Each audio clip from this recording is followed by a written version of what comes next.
믿는다는 것이 무엇일까 하는 것에 대해서 하나님의 말씀을 전하겠습니다. 요한복음에는 믿다라고 번역한 피스튜오라고 하는 헬라어가 많이 등장하는데 98회나 등장합니다. 요한복음 책 하나에 한 권에 피스튜오라고 하는 믿음, 믿다라고 하는 말이 98번 등장하는 것에 비해 신약 성경 전체로 치면 241회 등장하니 요한복음은 정말 믿음에 대해서 강조하는 책이라 해도 결코 과언이 아닐 것입니다. 요한복음을 공부하는 목적은 다름 아닌 믿음 때문입니다. 요한복음을 하나님이 우리에게 주신 목적도 믿음 때문이에요. 이 요한복음을 우리가 공부하고 나면 이것을 믿게 하기 위하여, 주님을 믿게 하기 위하여 이 요한복음을 우리에게 주셨다고 명백하게 밝히고 있습니다. 요한복음 20장 31절에 이렇게 말씀해요. 잘 들어보십시오. 오직 이것을 기록함은 너희로 예수께서 하나님의 아들 그리스도이심을 믿게 하려 함이요 또 너희로 믿고 그 이름을 힘입어 생명을 얻게 하려 함이라. 요한복음을 기록한 목적이 뭐라고요? 하나님의 아들 그리스도 예수를 믿게 하기 위해서, 그리고 믿어서 어떻게 해요? 하나님의 이름으로 인하여 힘을 얻어 생명을 얻게 하기 위해서 이 요한복음이 기록됐다고 말씀하고 있어요. 그러니까 우리는 이 요한복음을 보는 가운데 내 믿음을 계속 생각해보고 내 믿음을 살펴봐야 하는 것이지요. 요한복음 3장 16절에도 우리가 잘 아는 바와 같이 이렇게 말하죠. 하나님이 세상을 이처럼 사랑하사 독생자를 주셨으니 이는 그를 믿는 자마다 멸망하지 않고 영생을 얻게 하는 믿음이죠. 하나님이 보내신 독생자를 믿는 자마다 멸망하지 않고 영생을 주신다고 하셨어요. 요한복음 1장 12절에는 뭐라고 말씀했어요? 영접하는 자 곧 그 이름을 믿는 자들에게는 하나님의 자녀가 되는 권세를 주셨다고요. 그러니까 우리는 다 하나님의 자녀가 됐다, 뭐 이런 것만 생각해요. 영생을 얻었다, 천국 간다 이런 생각하는데 사실은 그것의 중요한 수단이 뭐라고요? 믿음이라고요. 믿음. 요한복음의 말씀이 여러분들의 삶에 당장에 적용되는 말씀이 없을 수 있어요. 여러분들 지금 인생의 과제들을 다 안고 살아가시잖아요. 궁금증을 다 가지고 살아가고 계세요. 그러나 요한복음 말씀을 듣는다고 해가지고 그 궁금증이 풀리지는 않을 수 있어요. 전혀 어쩌면 내 삶의 관심사와 상관없는 말씀일지도 모릅니다. 다만 이 말씀은 단언컨대 여러분들 삶의 어떤 과제와 숙제와 문제를 가지고 있다 할지라도 그 저변에 깔리게 되는 가장 근본적인 문제를 다루고 있다는 사실을 여러분 기억하시기를 바라요. 누군가는 경제적 문제를 가지고 있고, 누구는 관계의 문제, 누구는 체력의 문제, 누구는 건강의 문제, 누구는 다양한 문제들을 다 가지고 있지만 그 문제를 해결할 수 있는 비법이 성경에 기록되어 있다기보다는 그 문제로 들어가는 가장 근본적인 이 믿음의 영역을 설교 시간에 다루고 있고, 그것이 곧 설교의 목적이기도 합니다. 그래서 우리에게 가장 중요한 물음은 내게 믿음이 있느냐예요. 내게 믿음이, 내 교회 다니느냐 아니에요. 다 다니잖아요. 교회는 다 다녀요. 그런데 믿음이 있느냐, 이게 요한복음이 우리에게 지금 질문하고 있는 질문이에요. 오늘 이 설교를 들으시고 간절히 바라기는 성령께서 믿음이 없는 자들에게는 믿음을 선물로 주시며 믿음이 연약한 자들에게는 굳건한 믿음을 허락하시고 애매모호한 믿음을 가지고 있는 자들에게는 참된 믿음을 주시며 믿음으로 경주하고 있는 자들에게는 믿음의 열매가 풍성해지게 되는 그런 놀라운 축복의 통로로 오늘 이 시간을 하나님께서 우리에게 베풀어 주시기를 간절히 소망합니다. 첫 번째는 믿는 사람들이 정말 많을까 하는 거예요. 오늘 42절 초반부만 한번 같이 읽어보겠습니다. 만퇴까지만 한번 읽어봅시다. 같이 읽읍시다. 시작. 그러나 관리 중에도 그를 믿는 자가 많되. 그러나 관리 중에도, 그러나로 접속사가 시작됐죠. 그리고 그러나 하고 난 다음에 뭐라고 이야기했어요? 믿는 자가 어땠다고요?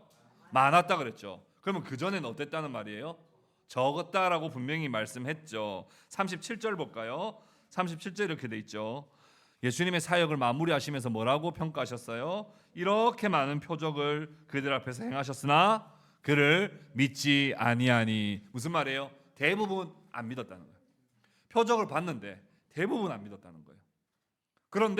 그러나 누구 중에는요? 관리 중에는 믿는 사람들도 꽤 있었다라고 성경은 기록합니다. 여기서 관리라고 하면 누구냐 하면 거기는 종교 도시라 그랬잖아요. 예루살렘은. 그래서 사실은 종교인들이에요. 종교인들. 이런 바리새인들이라든지 혹은 아니면 유대 사회 속에서 율법 교사라든지 아니면 사내들인 공회원의 어떤 회원들이라든지 이런 어떤 종교적으로 소위 말하면 그 당시 사회에서 출세한 사람들이 관리들이라고 표현합니다. 이 관리들 가운데는 믿는 자들도 꽤 많았다 이렇게 말씀해요. 그런데 요한복음에는요, 이 피스튜어라고 하는 이 믿음이라고 하는 말을 쓸 때 진짜 믿음도 말할 때 피스튜어도 쓰지만 가짜 믿음을 사용할 때도 피스튜어를 쓰고 애매모호한 믿음을 말할 때도 피스튜어를 썼어요. 그러면 여기서 진짜 믿는 사람이 많았다 할 때 이건 진짜 많았다는 말일까 하는 걸 우리는 분별해 봐야 되는 거예요. 요한복음 2장 23절 한번 펴볼까요? 성경을 찾아봅시다. 요한복음 2장 23절에서 25절까지 한번 봅시다.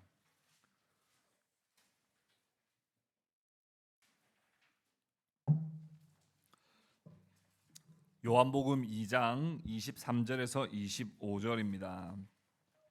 우리 같이 읽어볼까요? 시작. 6월절에 예수께서 예루살렘에 계시니 많은 사람이 그의 행하시는 표적을 보고 그의 이름을 믿었으나 예수는 그의 몸을 그들에게 의탁하지 아니하셨으니 이는 친히 모든 사람을 아심이요 또 사람에 대하여 누구의 증언도 받으실 필요가 없었으니 이는 그가 친히 사람의 속에 있는 것을 아셨음이니라. 아멘. 많은 사람들이 표적을 보고 믿었대요. 그런데 뭐라 그래요? 주님은 자기를 의탁하지 않으셨대요. 왜요? 그 사람들의 속을 다 알고 계시기 때문이라는 거예요.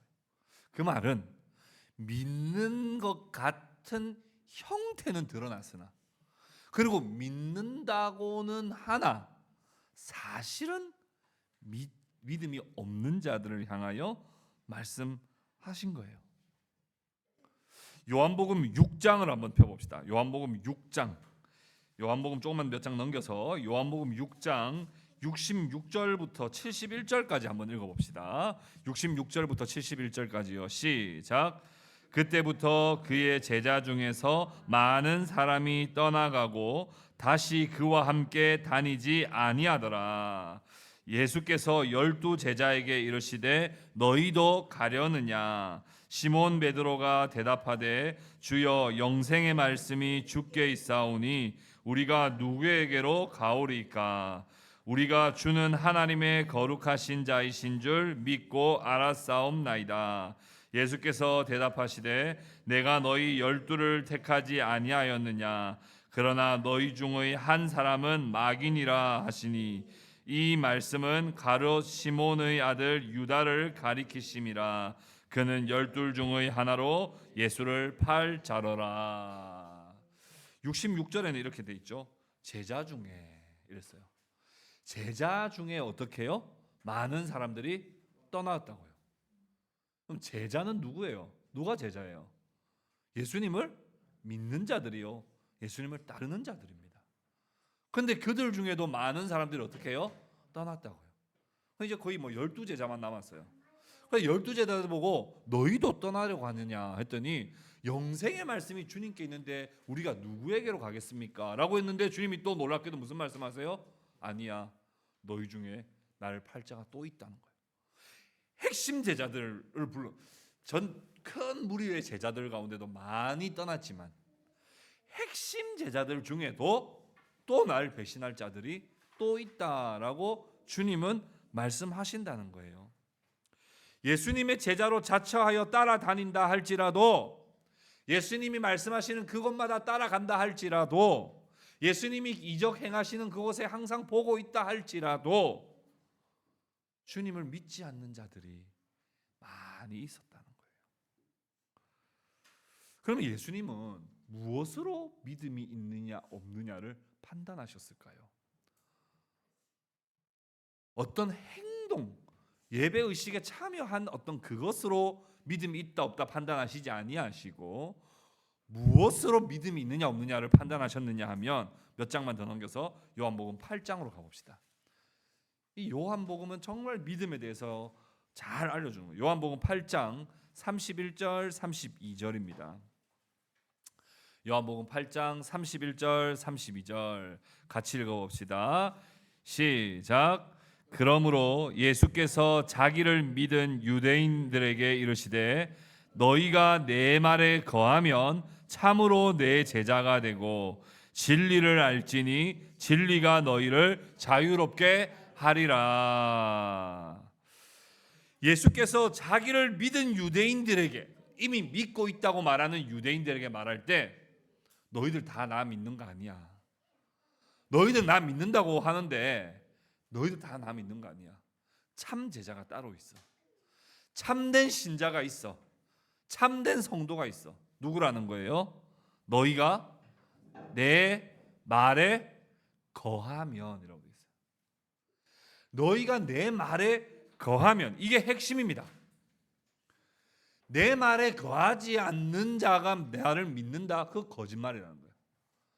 내 말에 거하는 자만이 나를 믿는 자요 참 제자라고 말하는 거예요. 여기 영어 성경을 찾아봤더니 NASB 버전이나 ESV 버전에는 보면 이 abide라는 표현을 씁니다. abide라는 표현이 어떤 표현입니까? 어떤 장소와 같이 사용될 때는 그 장소에 오랫동안 지속적으로 머무른다는 뜻이고, 어떤 관계 속에서 이 abide를 쓰면 뭐예요? 그 관계 속에서 아주 지속적으로 관계를 맺다는 표현이에요. 그러면 어떤 사람이 진짜 제자고 어떤 사람이 진짜 믿는 자라고요? 하나님의 말씀에 거하는 거예요. 하나님의 말씀으로 씨름하는 자예요. 그 말씀이 내 안에, 내가 그 말씀 안에 상호 거주하는 거예요.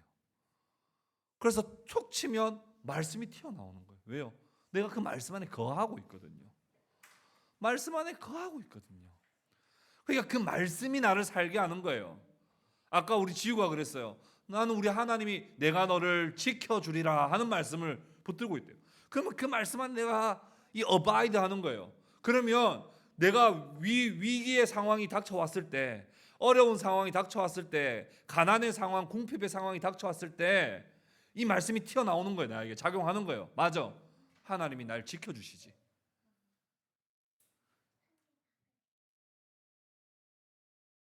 NIV 버전을 대부분 가지고 계실 텐데 NIV 버전에는 hold라는 단어를 사용하고 있어요.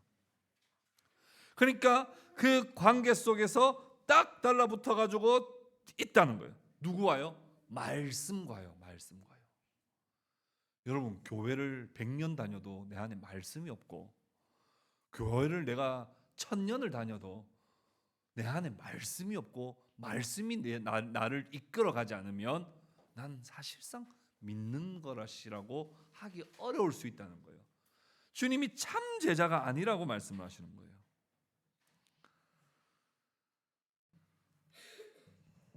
여러분, 정말 믿는 사람들이 많을까요? 우리나라의 기독교 인구가 800만 명이라고 합니다. 이건 인간적 통계예요.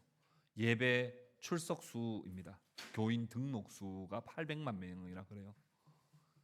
물론 최근에 점점 좀 줄어들고 있는 추세이긴 합니다만 결코 전 세계적으로 보자면 대한민국에 믿는 사람이 적지 않습니다.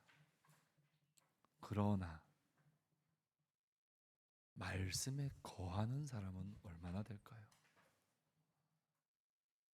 말씀에 이끌리어 살아가는 사람이 얼마나 될까요? 골방에 기도하며 하나님께 피동적인 삶, 피동적이라는 게 뭐예요? 하나님께 이끌리어 가는 거죠. 내가 갈 테니까 하나님 저 잘 가도록 도와나 주세요 라고 하는 삶이 아니라 주님의 손 붙잡고 주님께 이끌려 가는 피동된 삶, 그 말씀에 거하는 참된 신자가 정말 많을까? 우리는 한번 생각해보고 또 나 자신을 한번 돌아봐야 할 것입니다. 그렇다면 관리 중에는 믿는 자들이 많았다라고 하는 이 말씀이 있는데 도대체 이 믿음은 정말 참된 믿음일까?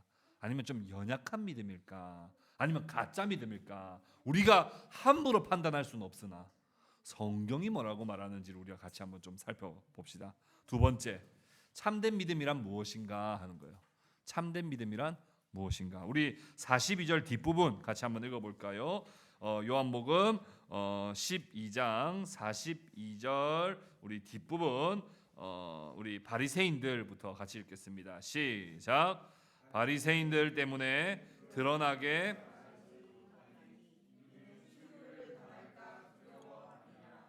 아멘.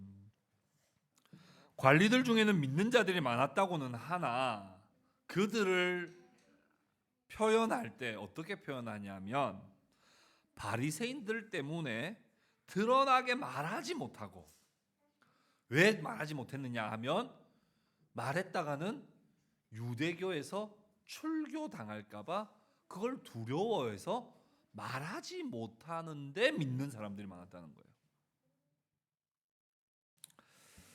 여러분, 여기서 관리들은 소위 말하면 그 당시 유대 사회 속에서 기득권층이라고 말씀드렸습니다.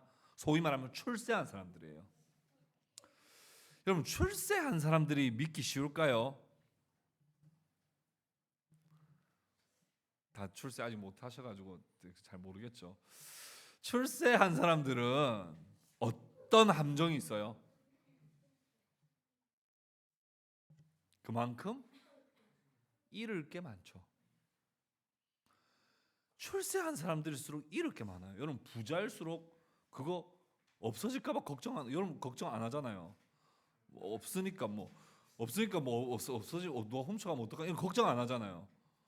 근데 금덩어리라도 몇 개 있어 보세요. 그 장롱 어디 제일 밑은 곳에 땅까지 파가지고 금덩어리 숨겨놓고 그렇게 매일매일 확인하면서 사는 게 여러분, 가지고 있다는 건 잃을까봐 걱정되는 삶이요. 출세했다는 건 잃을 게 많다는 뜻이에요. 그러니까 믿음이 막 강화되지 못해요. 왜요? 잃을까봐 걱정되는 게 너무 많아요. 이 유대 사회 속에 내가 어떻게 여기까지 올라왔는데, 내가 어떻게 존경받으면서 지금까지 살고 있는데, 여기서 과연 저 갈릴리 출신의 우리 유대 종교에서는 이단이라고 하는 십자가에 곧 못 박아 죽일 만한 예수를 내가 믿는다고 말했다가는 이거는 바로 그 즉시 퇴출이죠. 그 즉시 퇴출이에요. 모든 거 다 내려놔야 돼요. 그러니까 말을 못하는 거예요. 말을 못하는 거예요. 여러분, 내가 믿는다고 말 못하면 참된 믿음일까요? 거짓 믿음일까요? 연약한 믿음일까요? 애매모호한 믿음일까요? 누가복음 12장 8절 9절에 이렇게 말씀하는 제가 한번 읽어드릴게요. 들어보십시오. 내가 또한 너희에게 말하노니 누구든지 사람 앞에서 나를 시인하면 인자도 하나님의 사자들 앞에서 그를 시인할 것이요 사람 앞에서 나를 부인하는 자는 하나님의 사자들 앞에서 부인을 당하리라 이렇게 말씀합니다. 너가 사람들 앞에 나를 매일매일 자랑하고 시인하면서 살면 나도 하나님 앞에 가서 내가 얘를 위해서 십자가에서 죽었습니다. 그러니 얘도 하나님의 자녀가 맞습니다. 라고 시인해 줄 건데 너가 밖에 나가서 나를 믿는 것을 부끄러워하거나 부인하고 다니면 나도 하늘나라에 가서 얘 누군지 잘 모르겠는데요. 나도 처음 보는 사람인데요. 라고 부인할 수밖에 없어. 라고 말씀하는 거예요. 여기서 주님이 강조하신 것은 사람 앞에서 나를 시인하라는 거예요. 사람 앞에서 나를 시인하는 거예요. 그리스도를 믿는 것에 대하여 공개적으로 고백하지 못하고 숨기는 것은 참된 믿음의 영역 안으로 들어가지 못했다는 것을 말하는 거예요. 물론 이런 반론을 할 수 있습니다. 목사님 그 말씀도 옳은 말씀입니다만 이럴 수도 있지 않나요? 요즘 주화의 화법인데 아빠 그럴 수도 있지 않아? 이거 주화 화법인데 늘 당황합니다만 저를 강하게 만들어주고 있어요. 목사님 묻지도 않는데 제가 굳이 말할 필요까지 있나요? 아니 뭐 굳이 물어보면 제가 말하려고 했는데 아니 뭐 굳이 묻지도 않는데 제가 가서 막 십자가 들고 다니면서 예수 천당 불신족 뭐 굳이 그렇게까지 할 필요는 없지 않나요? 이런 생각할 수 있죠. 그리고 괜히 요즘 시대의 사회 속에 종교적인 이야기 해가지고 분위기 싸하게 만들 수도 있는데 굳이 요즘에 종교 이야기하는 거 서로 좋아하지도 않는데 뭐 종교 이야기 해가지고 마치 원래 좋은 관계도 굳이 좀 어색하게 만들 필요가 뭐가 있나요? 이런 질문을 할지도 모르겠습니다. 그러나 궁극적으로 우리는 세상에서 그리스도인으로 살아가는 것 자체가 사실은 궁금증의 대상이 되기를 각오하는 것이고 때로는 내가 그리스도를 믿는다는 것 자체가 세상으로는 비난과 오해의 중심에 설 수 있다는 걸 각오한 행위라는 걸 우리는 간과해서는 안 된다는 거예요.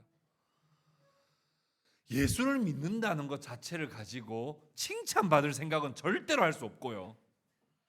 절대로 할 수 없습니다. 예수를 믿는데 어떻게 세상 사람들의 관점에서 볼 때 예수 믿는 사람이 좋아 보이겠어요?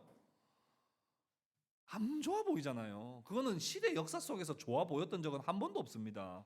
히브리서 11장을 보십시오. 믿음의 장에 보면 믿음의 선배들은요 항상 믿음 때문에 고난과 박해를 당했어요. 죄인들의 세상에 하나님을 믿고 이 그리스도를 믿는다는 건 언제나 오해를 받고 언제나 모욕을 당하는다는 것을 우리는 언제나 인정하고 예수를 믿는 것, 그것이 참된 믿음으로 가는 길이라는 거예요.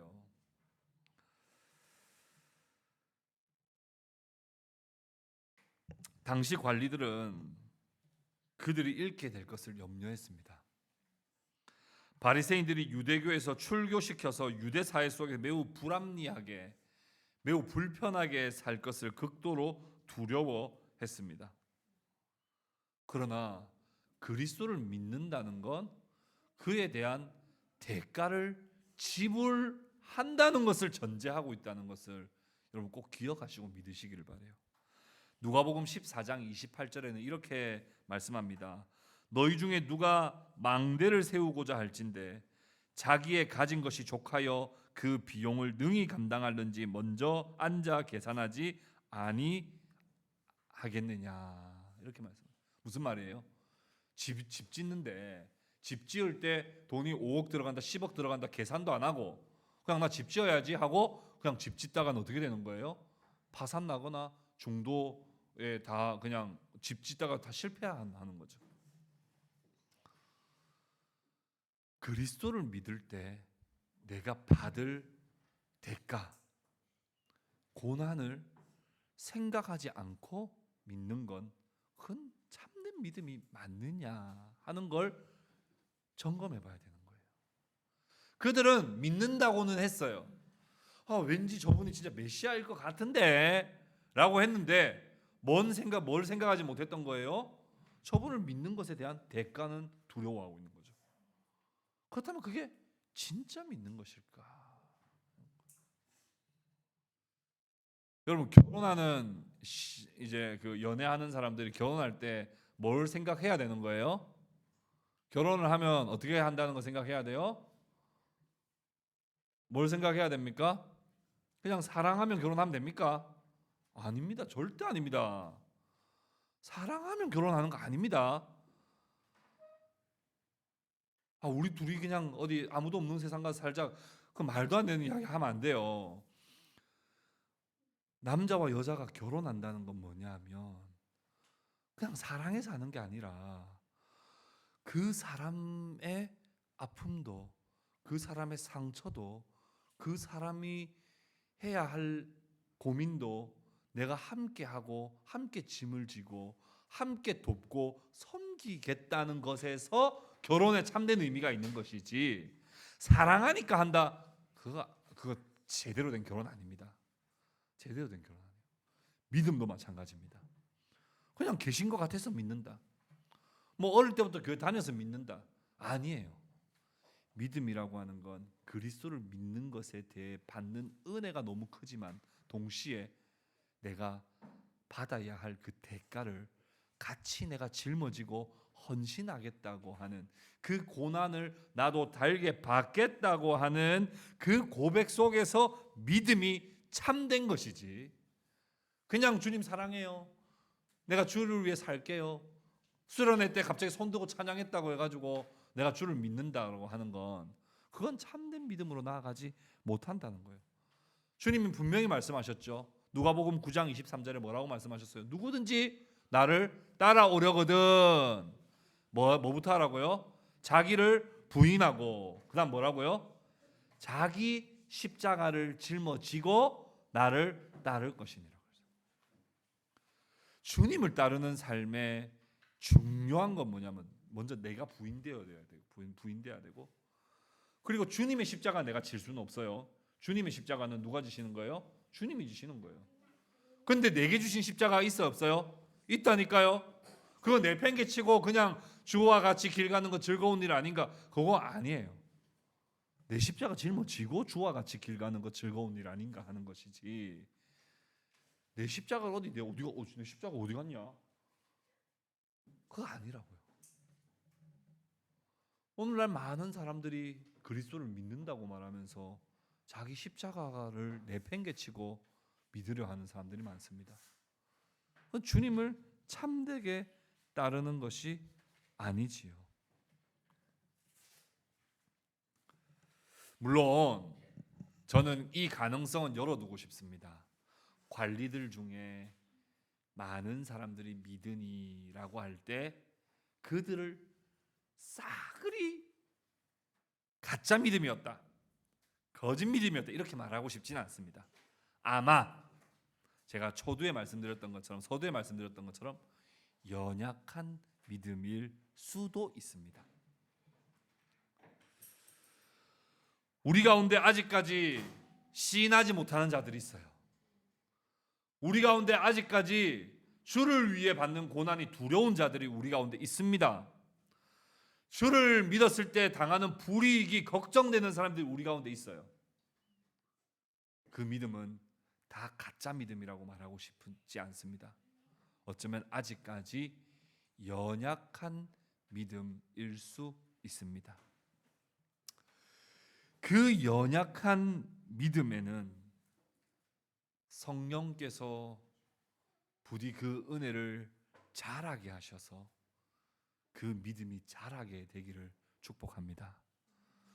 그런데 그 연약한 믿음이 너무 오래 지속되면 성장에 문제가 있는 영적 장애를 가지고 있을 수 있습니다. 아이들은 어떤 형태로든 자라나야 되는 거죠. 신앙도 마찬가지예요. 연약한 때가 있습니다. 연약할 수도 있습니다.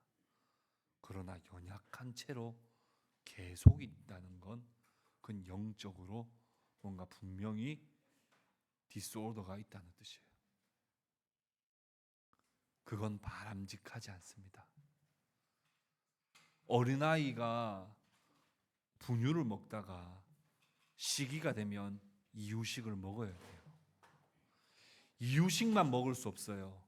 이유식을 먹다가 쌀밥을 먹고 반찬을 씹어 먹을 수 있을 때가 되어야 되는 거예요.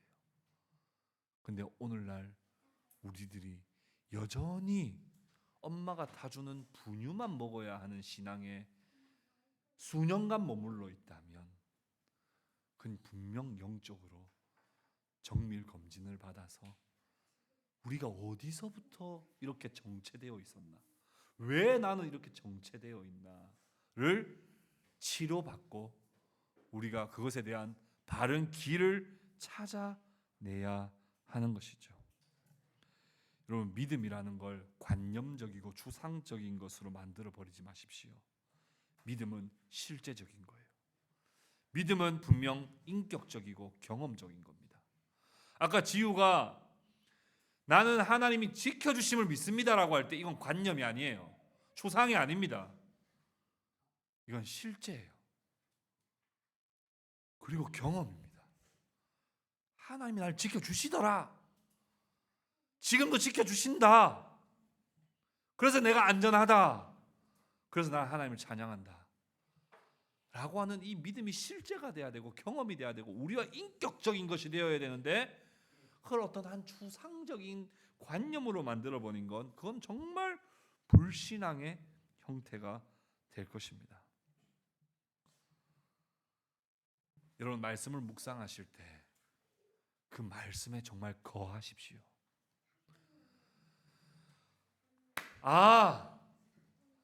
내 생각은 이랬는데 하나님의 뜻은 이거구나.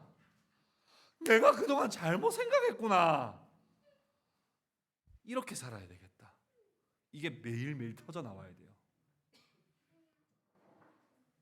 그냥 아멘, 오늘 3장 다 읽었다. 안 됩니다.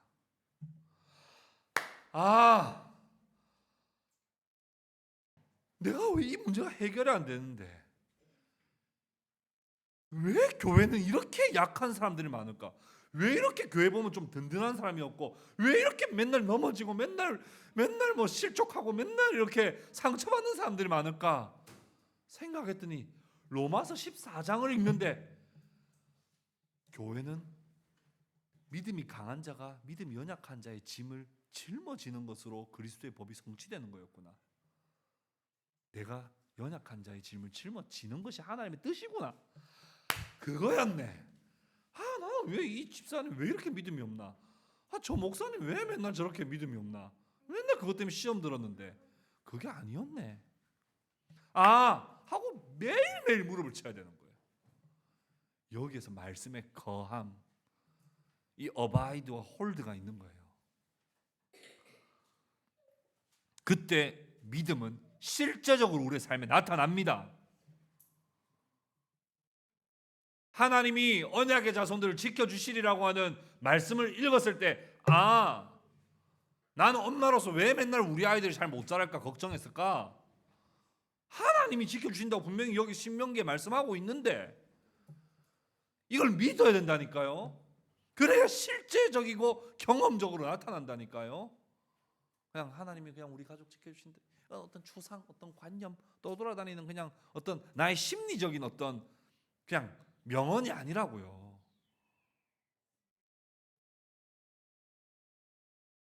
근데 우리는 성경을 볼 때, 설교를 들을 때 항상 어떤 자세를 취해요? 진짜 별로 세상에 적용할 것도 아닌 그런 이상한 저는 또 믿음 타령하고 있네. 이 내용 너무 복잡하고 지루해. 저런다고 내가 지금 잘 살아지나? 저거는 그냥 체면이지, 체면. 이런 식으로 우리는 받아들여요. 이렇게 받아들였던 사람들이 누구냐면 정확하게 바리새인들입니다. 예수님이 딱 말씀하실 때 팔짱 딱 끼고 무슨 말 하나 한번 들어보자. 근데 천국은 심령이 가난한 자의 것이다 이렇게 말씀하니까 저 30살짜리 저 갈릴리에서 온 저 촌놈이 저또 말도 안 되는 소리. 그런 가난한 자가 천국이 가난한 자의 것이면 야 그러면 여기 우린 다 그럼 천국 못 가고 여기 가난한 거지들 다 천국 가겠네. 그러면서 막 세상적인 논리로 막 예수님의 말씀을 받아친단 말이에요. 그럼 성경을 읽을 때 이거 무슨 의미 없는 얘기 이거 왜 읽고 있어? 이렇게 하면 안 돼요. 한 말씀이라도 무릎을 치며 내 생각이 틀렸음을 고백하고 하나님의 뜻이 맞다는 것을 인정하고 그 말씀에 거할 때 우리의 믿음이 참된 믿음이 되는 것이고 우리가 참된 주님의 제자가 되는 것이라. 세 번째 마지막으로 참된 신자로 산다는 것은 뭘까요? 그러면 43절 말씀 같이 보겠습니다. 오늘 본문 43절 우리 같이 한번 같이 합독하도록 하겠습니다. 43절 같이 읽읍시다. 시작. 그들은 사람의 영광을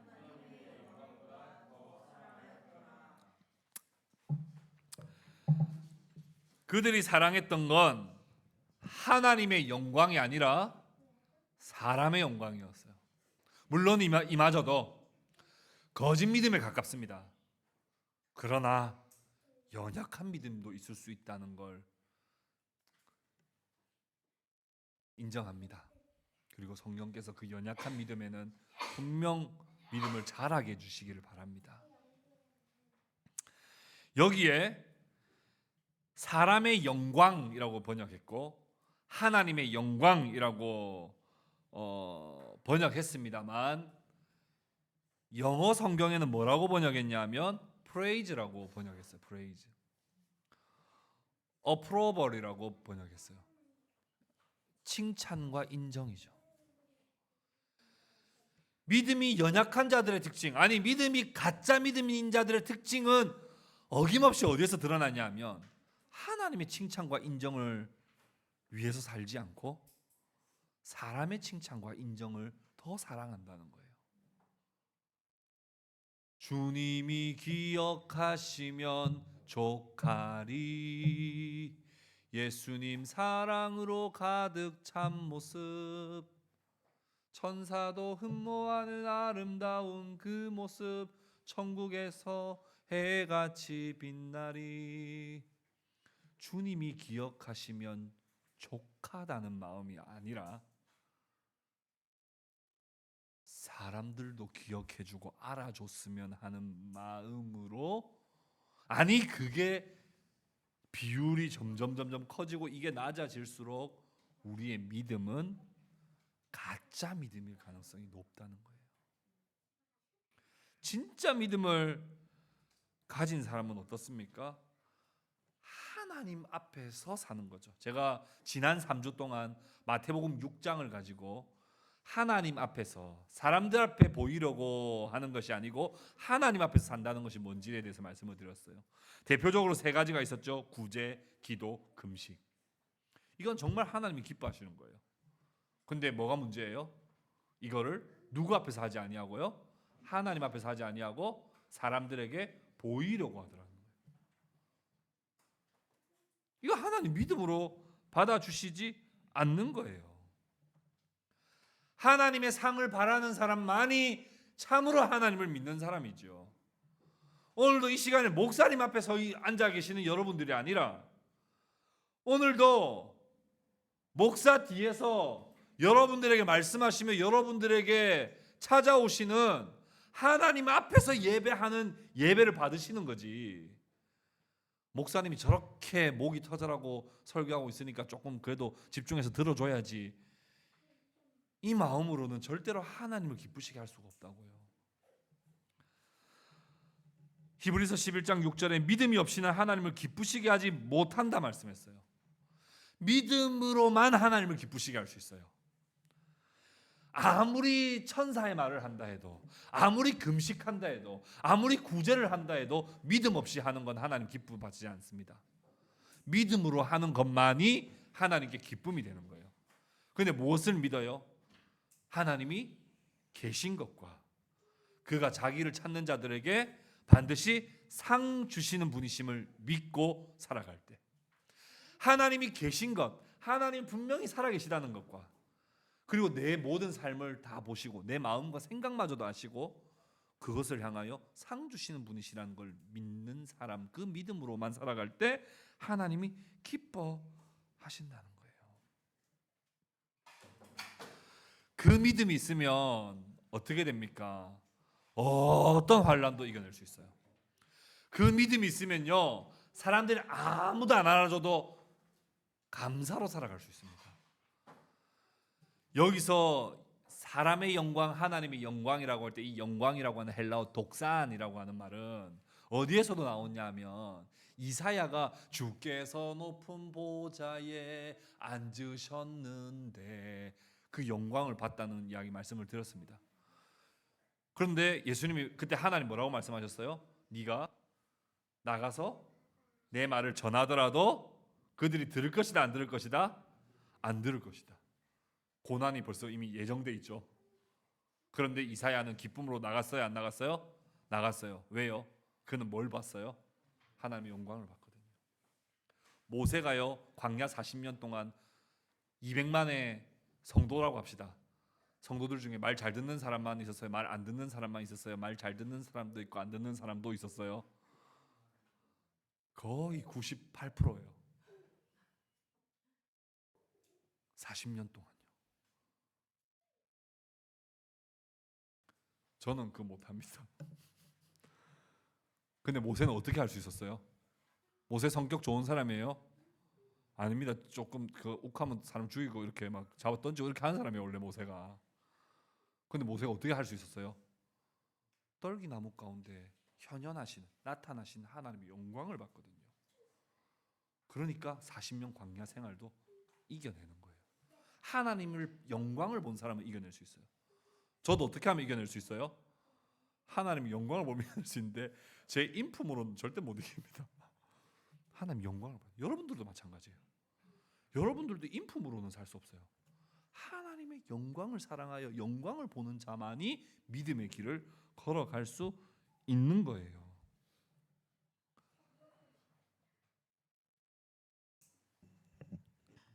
사도 요한이 마지막까지 복음 전하다가 유배당했죠. 그래서 마지막 순교를 합니다. 그때 마지막으로 썼던 책이 뭐예요? 요한 계시록이죠. 마지막 유배 가서까지도 복음 전하면서 끝까지 순교자의 삶을 살 수 있었던 건 뭐예요? 요한 계시록을 통하여 하나님의 보좌의 영광을 봤거든요. 끝까지 이기는 자에게 얼마나 하나님이 큰 상을 주시는지를 봤거든요. 끝까지 순교하는 거예요. 우리는 믿는다는 게 뭐예요? 믿음으로 산다는 건 뭐예요? 무엇을 바라보고 사느냐예요.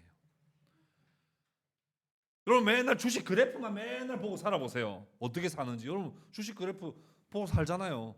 주식 그래프만 맨날 보고 살아보세요. 여러분 어떤 삶을 사는지요. 맨날 유튜브만 보고 한번 살아보세요. 어떻게 사는지요. 여러분 오늘날 청년들이, 오늘 나중에 결혼 특강을 하겠습니다만, 오늘날 청년들이 결혼을 어디서 배우는지 아세요? 다 유튜브 보고 배우는 거. 유튜브에서 뭐 우리의 결혼 생활 뭐 이런 거만 하고 뭐 TV에. 그리고 연애는 어떻게 연애 어디서 배웠겠어요? 아빠한테 배웠겠어요? 엄마한테 배웠겠어요? 책으로 배웠겠어요? 다 드라마 보고 영화 보고 유튜브 보면서 영화 저 배우는 거예요. 그것만 보고 있으면 다 그렇게 세속적으로 사는 거예요, 세상 사람들처럼. 근데 믿음의 길을 걸어간다, 믿음으로 산다는 건 뭐냐면 뭘 바라보느냐거든요. 히브리서 12장 2절에는 이렇게 말해요. 믿음의 주요 또 온전하게 하신 인 예수를 바라보자, 그렇게 말해요. 주님을 바라보면 주님처럼 삽니다. 근데 유튜브 바라보면 유튜브에 나온 대로 살아요. 당연한 거 아니겠습니까? 내가 산을 향하여 눈을 들리라. 나의 도움이 어디서 올까? 나의 도움은 천지를 지으신 여호와께로다 하며 하나님의 도우심을 바라보며 사는 사람은 언제나 하나님의 도움을 얻으며 삽니다. 근데 맨날 사람 도움, 어떤 이거 도움 저거 도움, 이것만 맨날 생각하고 있는 사람은 위기 상황에 하나님을 떠올려내지를 못한다니까요. 누가 너 도와줄 사람 없나? 그 유광상 집사님 잘 알 것 같은데 유광상 그냥 모든 위기의 모든 순간을 다 그렇게만 해결해 버리면 믿음의 길, 믿음의 삶이라고 할 수 있느냐 하는 거예요. 그러므로 그리스도와 함께 다시 살리심을 받았다면 어디의 것을 찾으라고 했어요? 위의 것을 찾으라 그랬어요. 땅의 것을 생각하지 말라. 그리스도의 살리심을 받았는데 왜 맨날 땅의 것 생각하느냐 이거예요.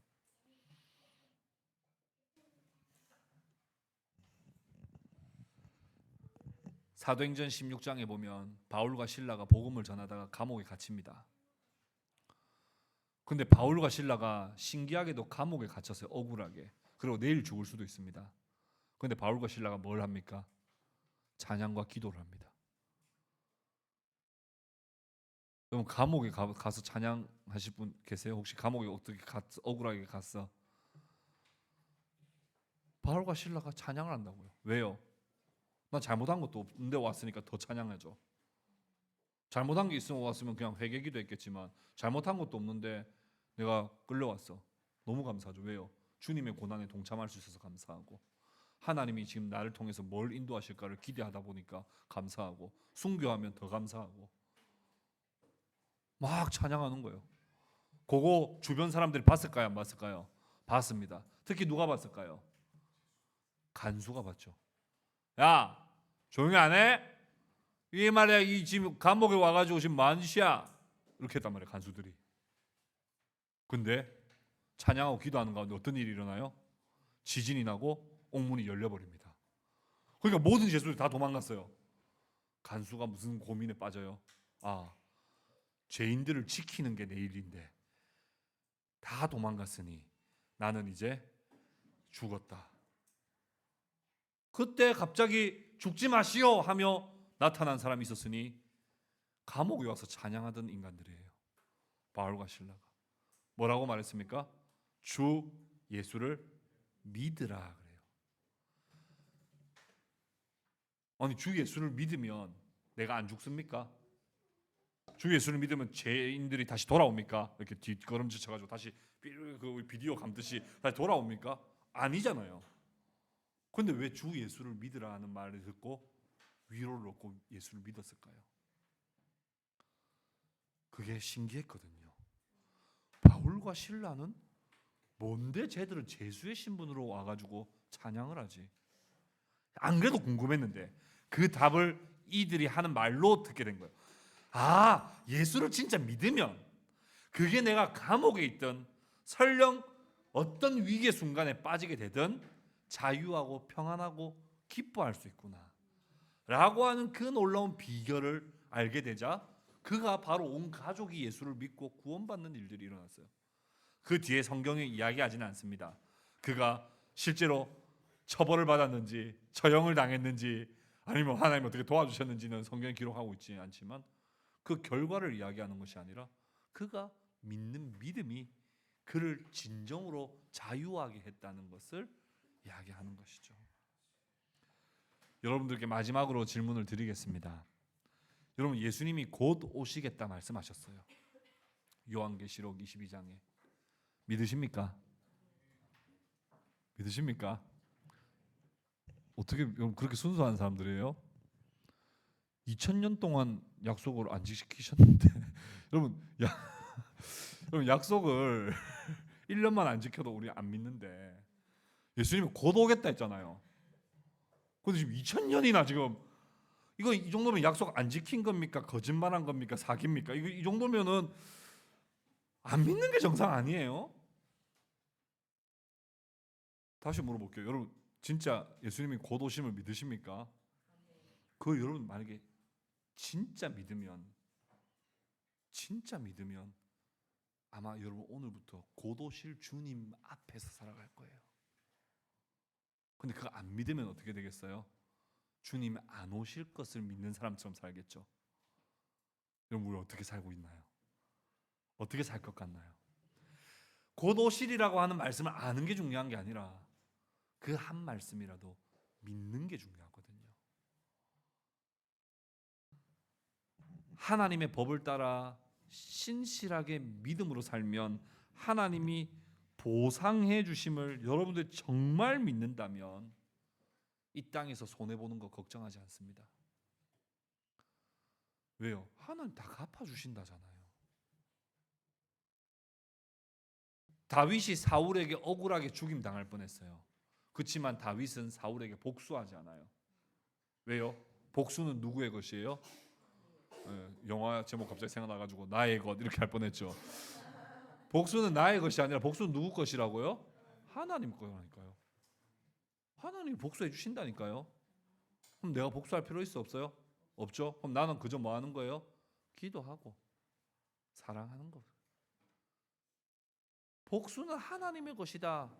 하나님이 다 신원해 주신다라고 하는 그 말씀을 믿는 사람만 그렇게 살 수 있어요. 안 믿으면 어떻게 해요? 막 인형 만들어 가지고 막 찌르고 막.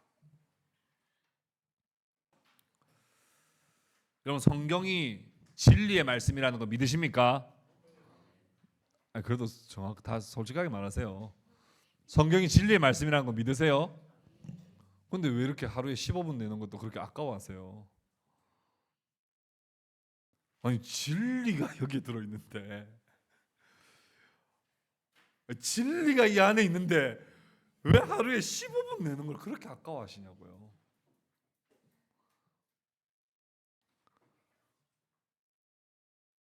유튜브 보는 시간 1시간 반은 아무렇지도 않게 쓰면서 정말 여러분 진리의 말씀이 여기 있다는 사실을 우리가 믿는다면 어떻게 15분도 시간을 못 내냐고요. 제가 여러분들 책망하거나 정죄하는 게 아니라 우리의 믿음을 진짜 돌아보자는 거예요. 내가 진짜 진리의 말씀이라는 걸 믿느냐는 거예요. 여러분 하루에 15분만 투자하면 1년이면 일독해요. 여기에 계시는 대부분의 분들이 아니 전부인 것 같아요. 하나님은 아시겠지만 대부분들이 아직까지는 한 50년 더 남으셨거든요. 최소한. 20대들한테 미안합니다. 제가 50년이라고 너무 갈겨버렸네. 그래서 최소한 50년이라 했잖아요. 그럼 여러분 하나님 앞에 갈 때 최소한 몇 도건하고 갈 수 있어요? 하루에 15분만 내면 하나님 앞에 갈 때 내가 50도건 하고 왔습니다라고 하나님 상 주세요 하고 할 수 있는 그런 삶을 충분히 15분만 내면 갈 수 있는데 대부분의 사람들이 1독도 안 하고 하나님 품으로 간다고요. 진짜 믿느냐고요. 믿는 거 맞습니까? 이 중에는 믿음이 없는 사람도 있고 믿음이 연약한 사람도 있고 애매모호한 믿음을 가진 사람도 있고 믿음으로 살면서 고난 중에 지쳐 있는 분들도 계실 줄 압니다. 오늘 이 말씀을 듣고 성령께서 여러분들에게 믿음을 주시고 믿음을 더 자라게 하시며 더 나아가 믿음으로 살아가는 하나님 앞에 정말 말씀에 거하여 말씀 붙들리어 말씀에 이끌리어 믿음으로 살아가는, 그래서 관념적이고 추상적인 믿음이 아니라 실제적이고 경험적이며 인격적인 믿음으로서의 믿음이 여러분 가운데 발생되어지기를 바랍니다. 우리 모두가 믿음으로 살아가는 믿음의 성도들 되시기를 주님의 이름으로 축복합니다. 아멘.